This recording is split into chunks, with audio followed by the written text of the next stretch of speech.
At the start of the movie, Aisha visits her therapist and recounts a recent anxiety attack as well as the events that led up to it. She mentions feeling different after an incident in her class following a meeting with her friend Kari and her boyfriend Levi. After her therapy session, Aisha is invited to a party by her friend, and there, she discovers Levi cheating on her with a robot. This discovery infuriates her, and she starts drinking with Gary, eventually sharing an intimate moment with another guy at the party. When Levi interrupts them and Aisha informs him that they are no longer together, she stumbles away, accidentally injuring her hand on a piece of broken glass. In a state of shock, Aisha heads to the bathroom to remove the glass and is startled to find wires inside her hand when she uses tweezers. In her horror, she yanks out an electric wire, causing herself to lose consciousness. The following day, Aisha wakes up to discover severe injuries to her hands and abdomen, with visible glowing wires inside her body. She wants to confide in her father about what happened to her. Upon realizing that her father has already left for work, Aisha decides to go to school.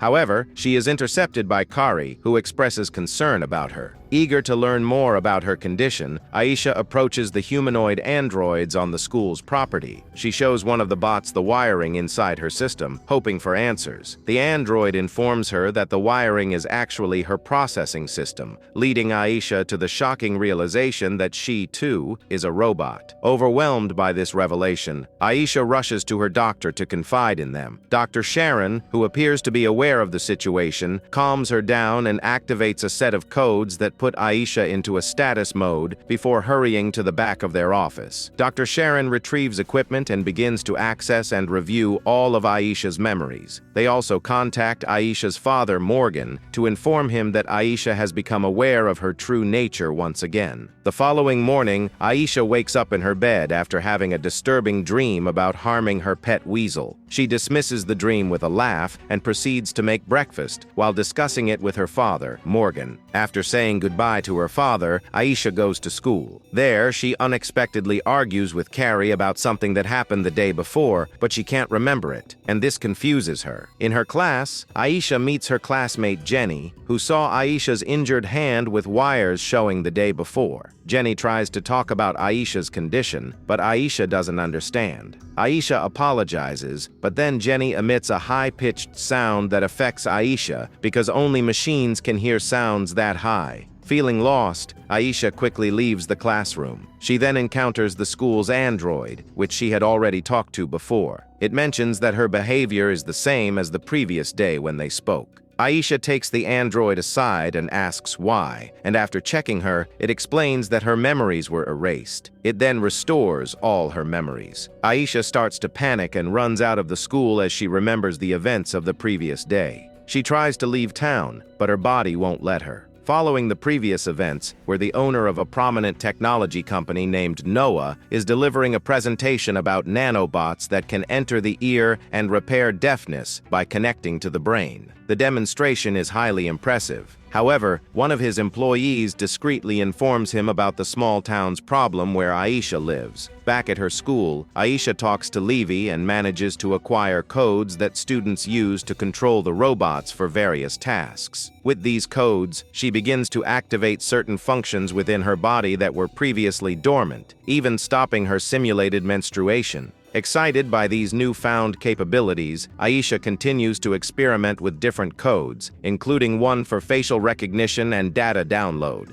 Suddenly, her memory is breached, and she has a vivid flash of a child imploring her not to leave him. Before she can react, her system malfunctions, and she collapses. Meanwhile, Noah and his employee converse with Noah's brother, Abel, explaining the issue they are facing in the small town where Aisha resides. Noah instructs his brother to handle the situation and sends him away. After a fall, Aisha receives help from people in cars and on foot. In the midst of the commotion, her father rushes to her side and insists she doesn't need to go to the hospital. He takes her back home and promises to return soon. However, Aisha's heightened senses allow her to overhear her father talking to someone else about the difficulties she's facing because of the werewolf problem and how it's affecting her. Morgan then goes to Sharon's house to discuss Aisha's condition, expressing that they can't continue like this. Sharon warns him not to reveal the truth. feeling aware that knowing what she is might lead to her being taken away. Aisha, while alone at home, starts going through her father's belongings. She accidentally triggers the tablet he uses to monitor everything, including her thoughts and actions. The story shifts to a flashback from 4 years ago at a teachers' convention in Dallas, when Aisha's father, Martin, notices her playing alone and approaches her to have a conversation. They immediately hit it off, and Aisha tells Martin that she was at the teachers' convention with her mother, Sharon, who was a professor. Later, Martin meets Sharon to get to know her better. That night and the following morning, Sharon, who was drunk, goes to Martin's house, and they spend the night together in bed. During this time, Martin confides in Sharon that he was drawn to Aisha because she reminded him of his 8-year-old daughter who had passed away. However, Martin and Sharon didn't start dating, and Sharon never reveals that Aisha is actually a robot. One afternoon, after Aisha calls Martin to pick her up, she suddenly malfunctions in his car. To deal with the malfunction, Martin puts her in status mode. As they return home, Martin is angry that Sharon never shared this crucial information with him. Sharon explains that she had to keep Aisha's true nature a secret to ensure her safety. Unable to cope with this revelation, Martin decides to leave. 2 months later, Sharon finds Martin in a cafe and tells him that Aisha misses him a lot, a sentiment that he shares. The two of them come to an agreement that she and Aisha would move to California with him, and he would pose as her father while Sharon remained her doctor. In the future, Aisha decides to confront her father while he's sitting in the living room, hoping to uncover the truth. Martin explains to Aisha that she was a program created by Sharon while she was working for a robotics company. However, they didn't want Aisha to develop to that extent. He tells her that if they ever find her, they will pose a threat to her life. An angry Aisha leaves the house and goes to the school, feeling like she has nowhere to go. She turns to the android that helped her before, and he helps her modify her system so that her memories cannot be erased anymore. Aisha then visits Sharon's house and confronts her about the constant surveillance. She threatens to release a video she made of herself online unless Sharon stops the surveillance to protect her. Sharon agrees and disconnects all the surveillance, assuring Aisha that she's free to do as she pleases from now on. Aisha leaves her father's house and begins to exercise her newfound freedom by radically changing her appearance and style of dressing. At school, both Carrie and Levy attempt to speak to her, but she decides to avoid them and keeps to herself in her house. Meanwhile, Sharon is going through Aisha's data and recollects a conversation with her boss when she initially created Aisha. They believed her work was a waste and tried to take Aisha away, even keeping her hidden in a box so that no one else would see her. In her earlier school days, Aisha had acted out, even walking out of a test without completing it, which left her feeling hopeless. While leaving the school, Sharon observes Abel mistreating a malfunctioning school robot, horrified by his actions. As she watches in shock, Abel notices her and becomes frightened. She starts to walk away, and as she walks through the street, she spots the black van that Abel had used to follow her earlier. This sight causes her to panic, and she starts running, narrowly avoiding being hit by a car. Aisha is stopped by Jenny, who had been following her from school. Jenny explains that she located Aisha thanks to an old radio frequency tracker on Isaiah's foot. Back at the school, Abel is interacting with another school robot and decrypts private information in their system while going through the files. He comes across the conversation the robot had with Aisha, including the image of her lacerated hand with wires inside. Kari, who had been secretly watching, takes a picture of the image outside the school.